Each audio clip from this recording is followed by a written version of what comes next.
What's up guys, welcome back to the Uncle Sharma channel. Calcio is back after 3 long months. We've been waiting. Yesterday, AC Milan and Juventus. It was a decent match until bloody Rebic got sent off. But today, Inter, we didn't get the result we wanted. 1-1 at Napoli in the San Paolo Stadium, which puts us out of the Coppa Italia. Napoli advanced to the Coppa Italia final against Juventus. It would have been nice to get there, but I wasn't expecting much in this match. Honestly, the players actually did better than what I expected. I really expected them to be really rusty and off the pace, which they were at times. Especially, some of our defenders looked, their touch really looked off, and some of their passing was pretty poor compared to their usual standard. Like Stefan de Vrij, who's usually very good at pinging the ball left and right, he looked a bit off, but.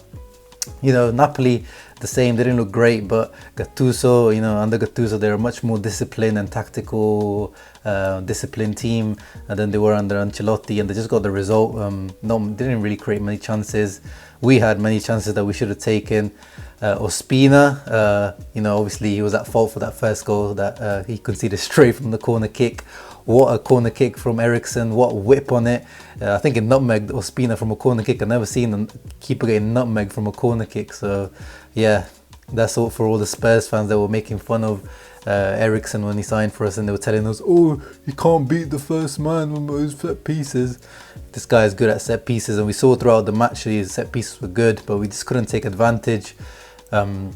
Man of the match for me, I don't think there was any man of the match for Inter. Brozovic and Barella were good, kept things ticking over in midfield, but I didn't really see any other player that was really stand out. But the man of the match was definitely Maksimovic for me for Napoli. He was absolutely immense. What a performance from him. He literally won everything in the air, apart from I think 1 or 2 headers against Lukaku. But especially towards the end when we were bombarding their box, he was just there every single time. He was he was more impressive than Koulibaly, who looked a little bit off the pace. Ospina, as I said, a fault for the goal, but then he made up for it with loads of good saves against Candreva especially. Candreva, the decision making there, he was like a train in that first half in terms of making himself available and running up and down, causing them trouble. But then there's always his decision making is just not quite there. He's 32 years old now. It's like you'd expect a lot better in that when he gets into this position. And he's, for one moment against in the first half, he went for the shot rather than passing to Lautaro, passing back to Eriksen, or he had Ashley Young on the other side that he could have passed to, but he went for the shot. It was a sick save by Ospina, but still I think Candreva could have made a better decision there. And overall, we didn't play bad the first half. We dominated them, but then the way that we got caught out on the counter-attack was pretty amateurish, pretty shameful, to be honest. I think Conte must have said some things at half-time, or he will say things in the next few days when they do, the tactical debrief, because there's no way a professional team can concede like that. It's like a FIFA goal straight from the goal kick. Ospina did a great, kick towards Insigne. But for some reason, only Ashley Young and Eriksen were there, and Eriksen was taking the corner kick. So how was he the one who was the last defender? So yeah, there was definitely some positioning issues there. We shouldn't have conceded that goal. And apart from that, Napoli didn't create much. Andanovic wasn't really tested at all, unlike Ospina, who was tested a lot, as I said. Second half substitutes made a little bit of a change because Lautaro, the boys, since January that we're missing this player on the pitch, not since March. I think he hasn't scored since January, so it says a lot.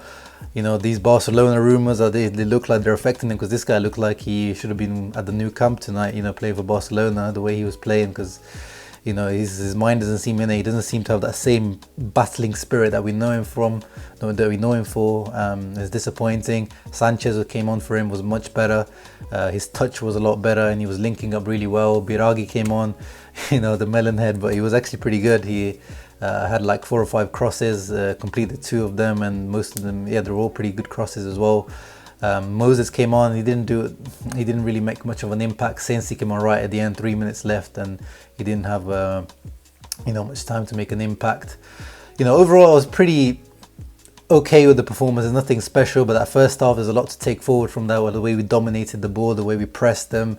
But then, that second half, obviously there was a physical drop-off as well, which I was expecting. So overall, I'm not too disappointed. I was expecting this result, but we definitely could have done better. And it seems like keepers against us always turn into prime Manuel Neuer somehow. It's crazy. Eriksen's another positive from today, as I said, scoring straight from that corner kick, and his set pieces look good.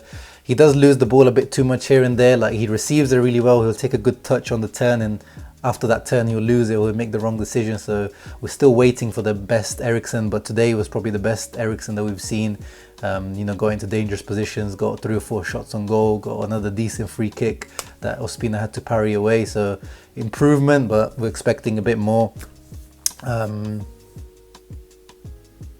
Bastoni looked a bit shaky here and there. As I said, all the defenders looked a bit shakier than usual. Even De Vrij, who's like, Mr. Consistencies, looked a bit shaky. Handanovic was fine. He had a few shaky moments with the ball as well, but that was because of the defenders.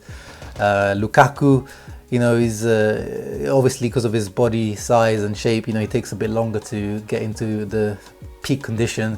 He plays too much with his back to goal at the moment. He's like always receives the ball and he's always just ready to like parry off rather than try to create something himself or try to take a shot on goal, which is a bit like the early Lukaku that came to us. So hopefully he regains that confidence where he tries to turn with the ball and tries to shoot on goal rather than just pass off the responsibility to his teammates. But overall, hoping for an improvement for our first match against Sampdoria. I think there will be. Antonio Conte will make sure there will be improvements. That was my thoughts on the match. Let me know in the comments below, what did you think in terms of who was the man of the match? What do you make of Eriksen in that CAM position? Conte changing formations. 2020 is a crazy year. But yeah, make sure to like and subscribe. I'll see you on the next one for the Sampdoria match. Ciao.